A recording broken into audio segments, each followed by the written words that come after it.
seemed almost impossible to dream of a scenario where suddenly the Rockets and James Harden, or really more so James Harden, would reverse course and that would resolve itself. And that press conference was the silver bullet last night. I think even before that they were looking to get rid of him, as they should have been. But last night, you just can't do that and come back and have a healthy relationship. So the Rockets today said, James, don't come to practice, and then obviously based on some good reporting, Mark Stein was on top of the Shams, obviously Woj. Ramona Shelburne had some good bones too, as usual, to her reporting as well. Bottom line is, the Nets did something that, I always try to look at this stuff from if I own the team. Like, if I own the Brooklyn Nets, given the timeline, and you have to incorporate this. So let's see. Kevin Durant's he signed a 4-year deal, didn't play the first year. Last year is a player option. He'll opt out to get more money. So he's got 2 more years, and so this and 1 more guaranteed. We've got that finite window. Same with Kyrie. If he wants to keep playing, same exact contract terms. I get it. You're going for the biggest piece of the puzzle, not just in New York, but now you're going for the biggest piece of puzzle in the NBA, on the NBA radar. While I would have done that, it's reckless. You better win. I can justify Nets ownership doing that. The praise must be thrown in the direction, in my opinion, Teak, of the Philadelphia 76ers, who showed great restraint holding on to Ben Simmons, which to me would have been an idiotic trade and a horrendous move if I'm Philly. Yeah, I mean, the Ben Simmons thing is a little bit different. He's obviously not happy as well, but I think it's a different impact when Ben Simmons is unhappy versus James Harden being unhappy, where, what he says is going to not only impact the organization, but impact, I don't know, the other free agents, maybe thoughts about coming there. Like, Ben Simmons hasn't earned that juice yet, whereas James Harden has a powerful voice simply because he was an MVP and he's a star in the league. And whether or not we believe he's a viable champion in the NBA, a lot of the other guys that play this game, they respect him. Can I ask you a question, Teak? Go ahead. And I sincerely am asking the question. When you say he's got a powerful voice, I know he's got a powerful voice within the Rockets and within the city of Houston and the great state of Texas. I don't look at James Harden's voice as one that players gravitate toward. Matter of fact, I've seen players that played with him running away from him. He seems to be very much like self-isolated. I'm not talking about that. I don't believe it. I'm talking about like messaging? No. I'm talking about how people respect him. But you said players. Yes, players. But I don't think. But you said he's got the juice, like the power. I don't see that. He has. So the players like in the LeBron? NBA. Here's what people. Chris Paul? No, not even those guys.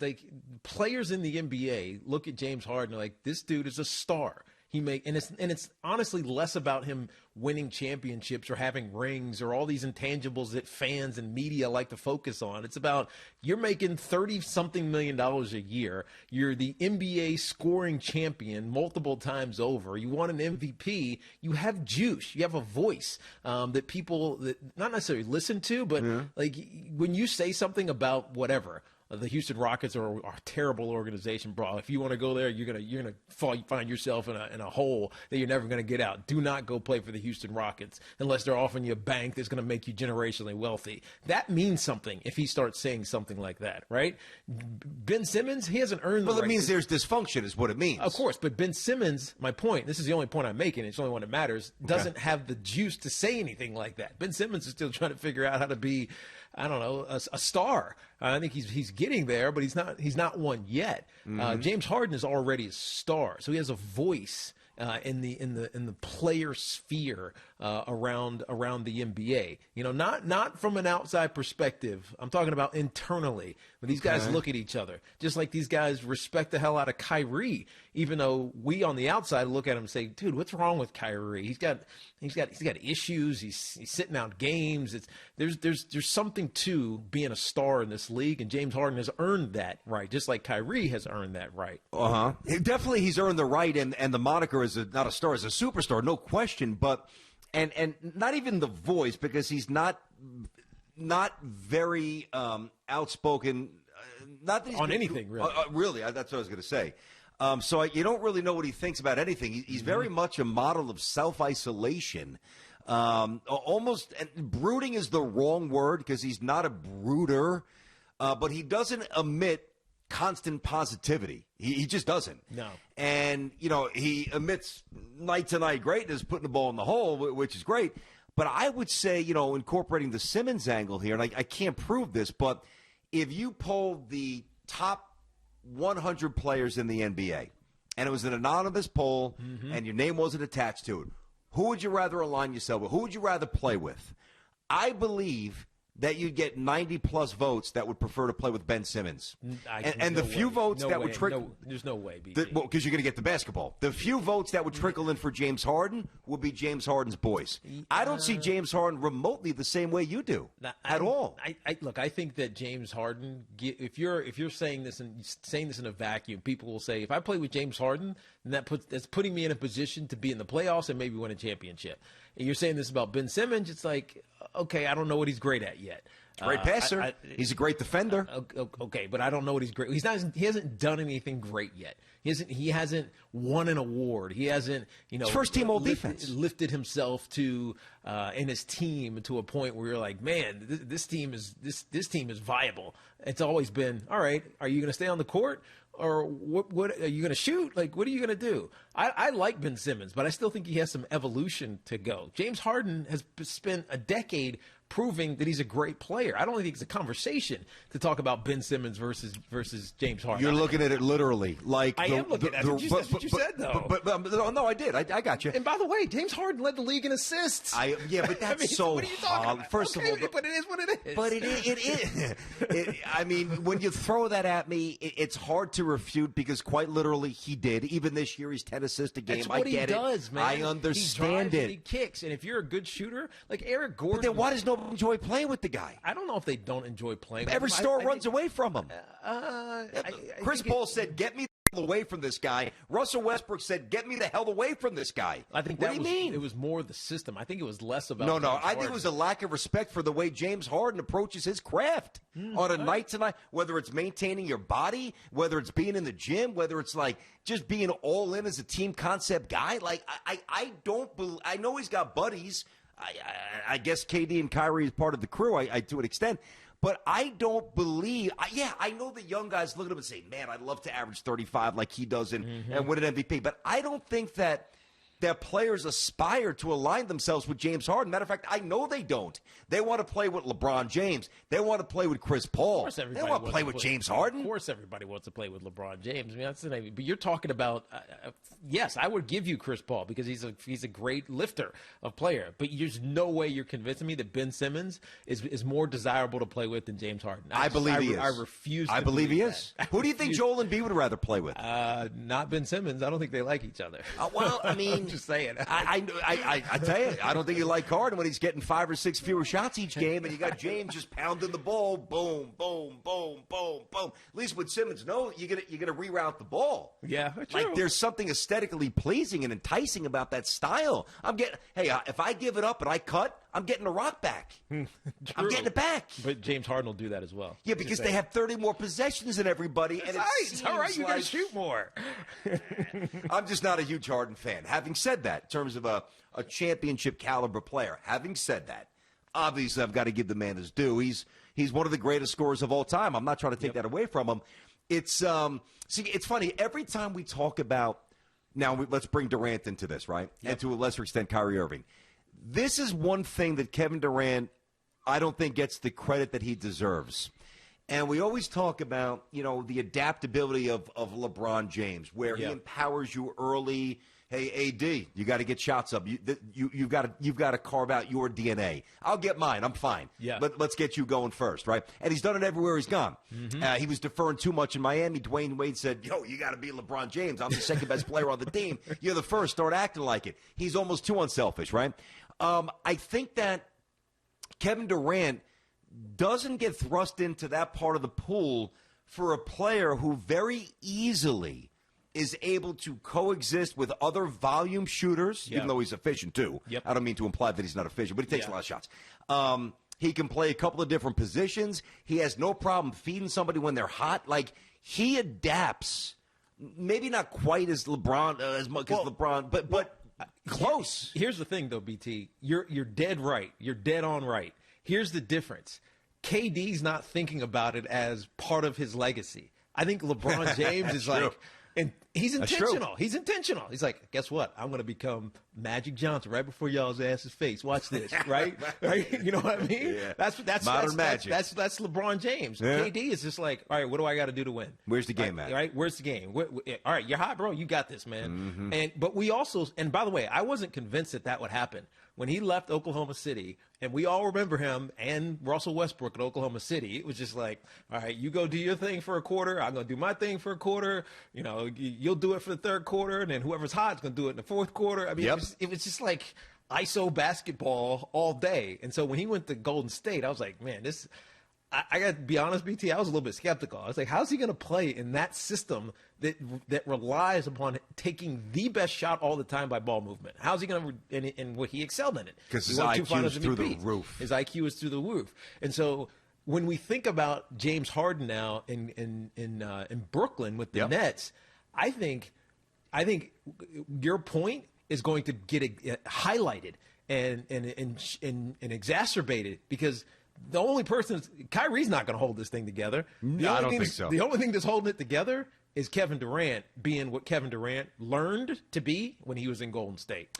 Yeah, that's very much accurate. And, you know, I wonder, like, if the Nets knew on, say, the 4th of July, sitting around barbecuing – oh, I mean, yeah, he's sitting in isolation certainly now and certainly then, but you know what I mean. A virtual 4th of July celebration. You're talking about last year. Talking about last year. Yeah. And they're sitting around there saying, oh, man, look at this trio. We got Durant, we got Harden, we got Kyrie Irving. We're good to go. Do you think they would have hired Steve Nash? And if not, which, by the way, is probably my answer, who do you think they should have targeted to coach these three guys if they knew that they were going to actually have this happen? It's an interesting question. Probably Ty Lue. Because he's good at it's not a bad call. He's good at managing those multiple personalities, and he has experience at least with one of them. Not Kyrie. A bad call.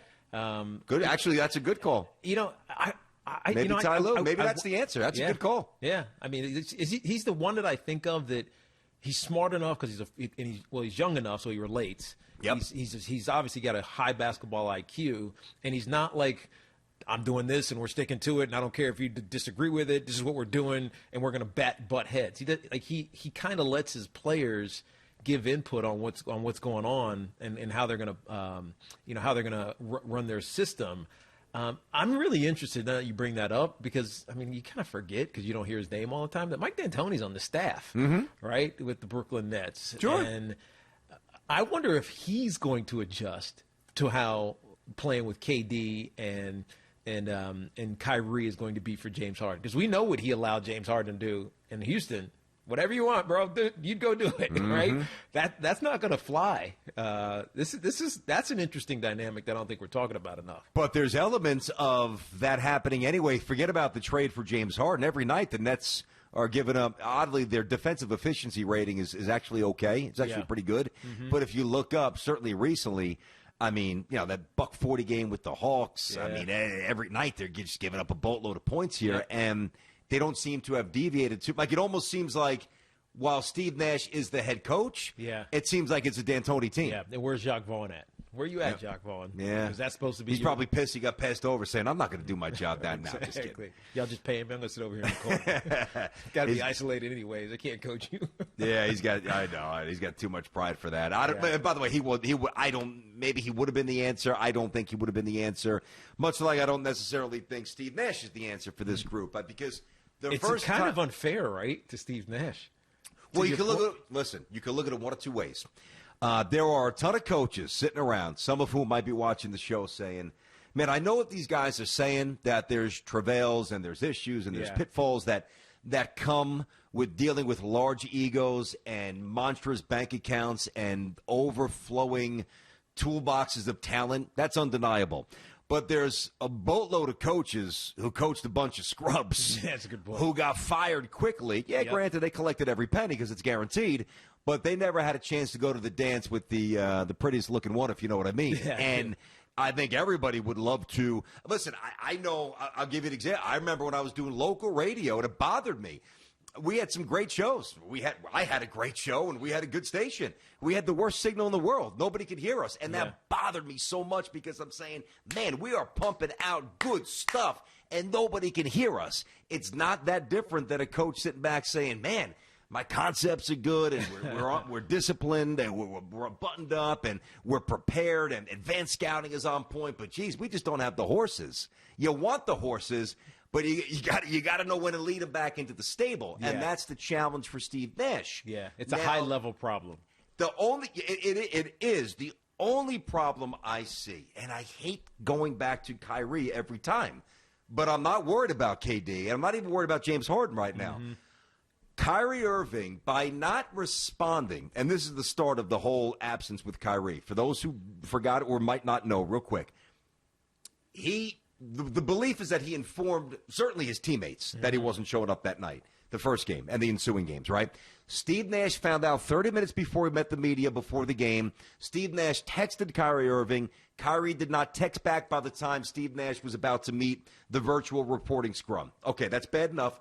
Post-game, 2.5 hours later, it's now 10 o'clock at night. Kyrie still didn't respond to Steve Nash, which I can only ascertain on some level. Yeah, you have to believe this or deduce that Kyrie Irving doesn't really respect Steve Nash. How could you say that he respects Steve Nash? Because he publicly disrespected him. Yeah. So to me, the only issue, not talent, depth is an issue, defense could be an issue, but the real issue could be if things ain't flowing Kyrie's way, unhappy Kyrie emerges. If Kyrie even comes back, which I think you're right. I think he will. I mean, I don't think Kyrie Irving respects Steve Nash. And it goes back to the first statement. We don't really have a head coach. Yeah. You do. His name is Steve Nash. What do you mean I have a coach? It's a collaborative effort. Not really. He's the coach. I mean, you're the superstar. We get it, but he's the coach. So if this thing goes sideways, it will be Kyrie who puts it that way, in my opinion. Do you believe that that's unfair? No, it's not unfair at all, especially because Kyrie is currently not with the team, on a team that he's getting paid $33 million or more to be a part of. Now, here's a question for you. Let's say Kyrie, now he's not playing tonight against the Knicks. We know this. Didn't play last night against Denver. Yep. The thought is that he will not play over the week. I think over the weekend at least, right? Yep, that's what I was going to say. The report is probably through the weekend at all. I mean, when he comes back, if he comes back, is he immediately embraced? Immediately. I think he will because of Kevin Durant. Again, the glue to this whole thing, as we said earlier, VT, is KD. But how do we know KD's not pissed off privately? How do we know that? We don't, but KD's sitting there saying, man, I just ruptured my Achilles. I got to go back-to-back against the Knicks tonight. I don't want to play tonight. Even if he is, he's not going to talk about it. He's not going to publicize it. No, but that doesn't mean that can't impact how he feels about Kyrie privately when Kyrie comes back in. I think KD is he's one of the chillest dudes. He gets emotional about things. I think he's really chill. Yeah, I tend to agree with that. So, he's very, very mellow, very even, very. He's measured. He's very predictable in his personality, in a good way. He's not erratic. No, that's right. He's just not. I think that allows him to handle a situation like this a little bit better. Yeah, than some other stars would. Yeah, you're probably right. All right. What do we got here? Did we land anybody or no? I don't even know what we have here. D-Cell, what do we have? My Slack just froze up. What do we got coming up? Nobody. That's what he just told me. More Harden. Listen, more James Harden. I mean, it's conceivable. You won't see a bigger trade in, the NBA, you never know. But not this year. I was going to say it could be 5-6 years. James Harden's an all-time scorer. Thanks for watching. Make sure you like and subscribe, and don't forget to hit that bell to be notified when we drop fresh content.